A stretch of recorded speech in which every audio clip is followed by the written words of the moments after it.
নারায়ণগঞ্জ শহরের বাবুরাইল বউবাজার এলাকার একটি ফ্ল্যাট থেকে স্বামী স্ত্রী ও ৪ বছরের সন্তানের মরদেহ উদ্ধার করেছে পুলিশ।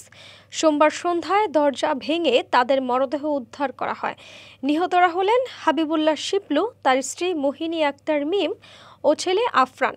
শিপলুর বাড়ি কুমিল্লার দাউদকান্দি উপজেলার দাবিরন এলাকায়। পুলিশ জানিয়েছেন, বউবাজারে পলাশ মিয়ার ৭তলা ভবনের ৪র্থ তলায় তারা ভাড়া থাকতেন। প্রাথমিকভাবে ধারণা করা হচ্ছে রবিবার রাত থেকে সোমবার দুপুরের মধ্যে তাদের মৃত্যু হয়েছে। নিহতদের বড় ভাই অলিউল্লাহ লাবলুর বরাত দিয়ে অতিরিক্ত পুলিশ সুপার তারেক আল মেহেদি বলেন, যেহেতু দরজাটা লক করা ছিল, এটা গ্রামের বাসিন্দা, এলাকার বাসিন্দা দরজাটা ভেঙে ভিতরে ঢুকছে। মা ও সন্তানের মুখে বালিশ চাপা দেওয়া ছিল। শিপুলকে অন্য কক্ষে সিলিং ফ্যানে ঝুলন্ত অবস্থায় পাওয়া যায়। পুলিশ দরজা ভেঙে ভেতরে ঢুকে ৩ জনের মরদেহ উদ্ধার করে। তদন্তের পর বিস্তারিত বলা যাবে।